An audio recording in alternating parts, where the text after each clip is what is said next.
The Sacred Art Museum is our first stop. The museum is found in what used to be the old church of the convent of San Francisco. The ecclesiastical confiscations led to the end of the convent institution, and the property was passed on to the state. Later, the church was acquired by farmers in order to use it as a wheat store. The subsequent rehabilitation transformed the church into a sacred art museum. The museum houses the original image of Our Lady of Alconada. For more information about the patron of Ampudia, please see the video guide number 5. The hymn book is a parchment collection of psalms, antiphons and other chants. Its large size means that the whole choir could read the musical notes from a distance. The invention of the printing press brought about its decline in use.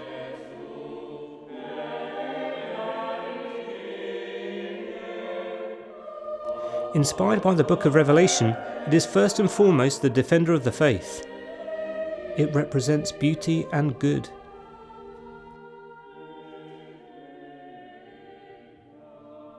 At his feet, a grotesque devil symbolises evil. The globe of the earth, in his left hand, shows his position of Lord of time and history. On his cloak, there are iconographic programs of the creation of Eve, Cain and Abel, St. Peter and St. Paul, and the coronation of the Virgin Mary.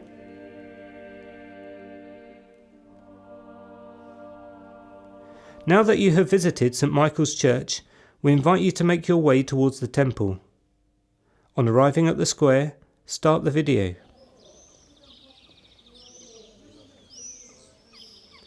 Construction began in the 13th century on top of a building that already existed. It was finished in the 17th century.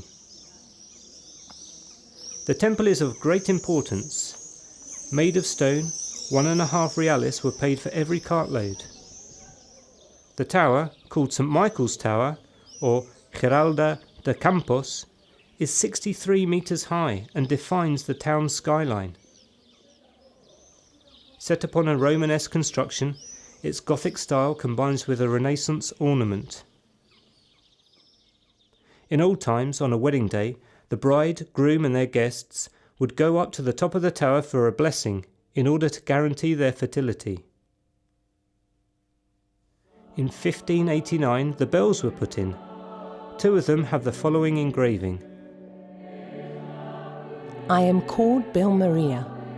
I weigh 100 hundredweight. If you don't want to believe me, pick me up and see. We invite you to enjoy the visit of the inside of the Collegiate Church. The large temple has 3 covered naves covered by groin vaults. In August 1954, part of the church collapsed. The rebuilding work took 4 years.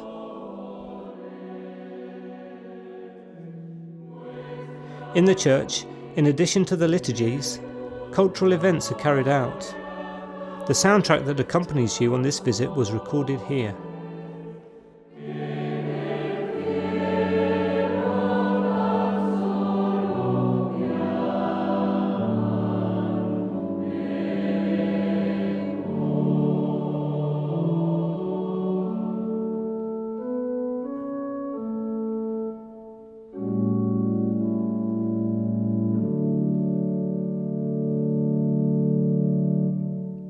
In the Renaissance altarpiece, the figures of God the Father, St. Michael the Archangel, and the Immaculate Conception all stand out.